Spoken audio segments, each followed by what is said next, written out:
There is, unfortunately, an increasing chance of a war happening between Denmark and the United States. A sentence that you would have said was insane and completely unrealistic just a couple of years ago. The recent escalation in tensions began just hours after the US military raided Venezuela and seized that country's president. When Katie Miller, the wife of Stephen Miller, the architect of President Trump's immigration and domestic policies, tweeted out an image of Greenland covered in the American flag with a caption ominously reading "Soon" in all capitals.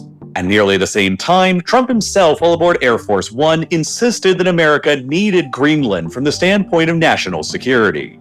Trump has repeatedly said over the past few weeks that anything less than full American control over Greenland is completely unacceptable to him, and that deploying military force to seize the island isn't off the table. On the 14th of January, the Danish foreign minister and his Greenlandic counterpart met with Secretary of State Marco Rubio and Vice President J.D. Vance in Washington to discuss the status of Greenland, which ended with the Danish foreign minister leaving, exasperated and convinced that Trump fully intends to conquer Greenland by any means necessary. Shortly afterwards, 8 European countries sent a small token force of military personnel to Greenland to conduct joint exercises with the Danes on the island and to send a message of solidarity against the United States, which Trump responded to with fury. A couple of days later, on the 17th of January, he announced that he would be implementing new tariffs of 10% on all goods exported to the US by the European countries who sent their troops to Greenland, plus Denmark, and that the rate would increase further to 25% on each of them by the 1st of June, unless they relented and agreed to support America's desire to purchase Greenland, in which case the new tariffs would be dropped. Denmark and Greenland's position throughout this whole dispute has repeatedly been that Greenland is not for sale, no matter what the price on offer is, while the Trump administration has repeatedly threatened that they will do whatever it takes to acquire Greenland, including using military force through an invasion if they continue refusing.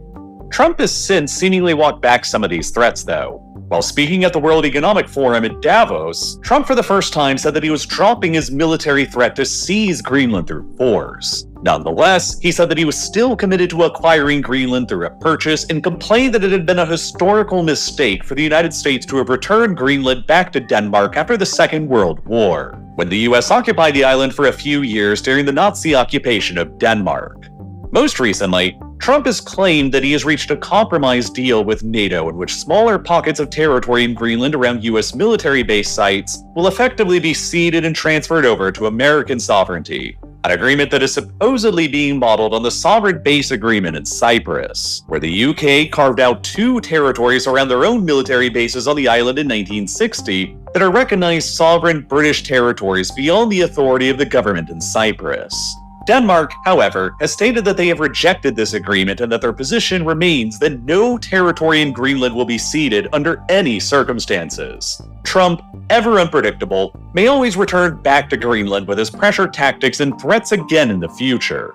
So what was previously an unthinkable question now actually has to be asked. What would actually happen if the United States really did launch an invasion and occupied Greenland? Allow me to do my best to explain and speculate to the best of my abilities.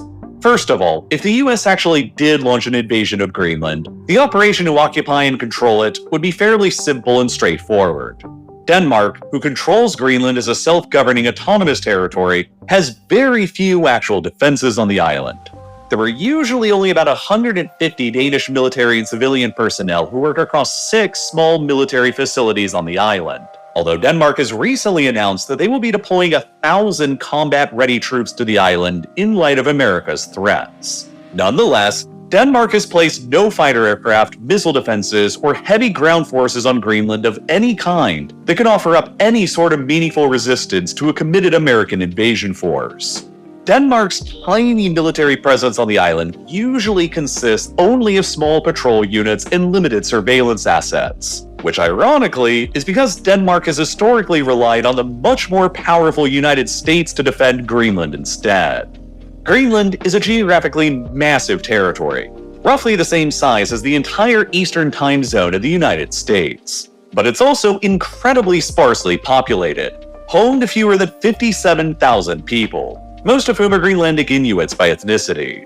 Because of that, there are very few population centers across the island to be concerned with taking over during an invasion scenario. Greenland's capital and largest city, Nuuk, is home to only around 20,000 people, which is already more than a third of the entire island's population, all concentrated right there, while everywhere else are basically small settlements. An American invasion of Greenland wouldn't look anything at all like other modern invasions in Ukraine or Iraq, or even like the US military raid that captured Venezuelan President Nicolas Maduro. There would not be any contested beach landings or large-scale kinetic combat operations. Instead, American invasion forces would be focused on securing control over Greenland's principal infrastructure and access points as rapidly as possible. US military transport planes would land at the already existing US military base in Greenland at Patuxent, while others would land at Greenland's handful of major settlements. Fighter aircraft would secure Greenland's airspace, while the Navy would secure the possible maritime approaches. The troops on the ground would deploy to quickly capture and secure the island's ports, airfields, and communication systems to deny access to Greenland from reinforcements coming from Europe, in an operation that would kinda resemble Russia's capture of Crimea in 2014. And doing so wouldn't require a large invasion force like what was recently deployed to Venezuela. Most military theorists argue that in order to successfully occupy and hold a territory and combat the insurgency from the local population in the territory, you need a ratio of about 20 to 25 occupying soldiers per 1,000 residents to conduct counterinsurgency operations. That implies that in order to occupy and hold Greenland and suppress an insurgency from the local population, the American invasion force would realistically only need to consist of between 1,140 and 1,425 soldiers, which is only a fraction of the armed force that the US assembled off the coast of Venezuela before the operation was launched that seized Maduro. Realistically, when considering that Denmark might have up to 1,000 soldiers present in Greenland for defense, the US would probably not need to commit any more than 10,000 of their own soldiers to the initial invasion and occupation of Greenland. With no air defenses, no fighter aircraft, and no heavy ground forces to worry about in Greenland, a lightning and determined US operation to seize control over the island would likely be successful. And it would probably also involve minimal bloodshed, even with Denmark's recent but still modest and under-equipped deployments. Indeed, the local Greenlandic opposition would no doubt vehemently resist the whole operation. According to a poll in 2025 that was conducted by a Danish paper, nearly 85% of Greenland's population reject the idea of joining the United States. There would be virtually universal protest and resistance, and probably even initial insurgent activities against the invasion. But they are so few in number and so lightly armed that any substantial resistance couldn't possibly last for very long. Take the example of Argentina's invasion and occupation of the Falkland Islands in 1982, in what I believe would be the most similar modern historical comparison to this. Back then, Argentina invaded and occupied the British-controlled Falkland Islands with an initial force of about 2,000 soldiers and Marines, who were able to rapidly overpower the tiny British population on the islands, who only numbered around 2,000 themselves. Only 68 Royal Marines were present on the islands to resist the initial 2,000-strong Argentine invasion force, and so their capability to resist them was very limited. They initially fought back and killed one of the invading Argentine soldiers. But other than that, they were ordered to avoid heavy casualties and quickly surrendered within hours. A similar course of events would almost certainly take place during a hypothetical US invasion of Greenland today. The initial military takeover of the island would be fairly easy and well within the capabilities of the United States. But what would come afterwards would be absolutely catastrophic from an economic, geopolitical, and political perspective. During an interview with CNN in early January, Stephen Miller exclaimed that nobody would fight the United States militarily over the future of Greenland. Indeed, this was the exact same belief that drove Argentina to invade and occupy the Falkland Islands in 1982.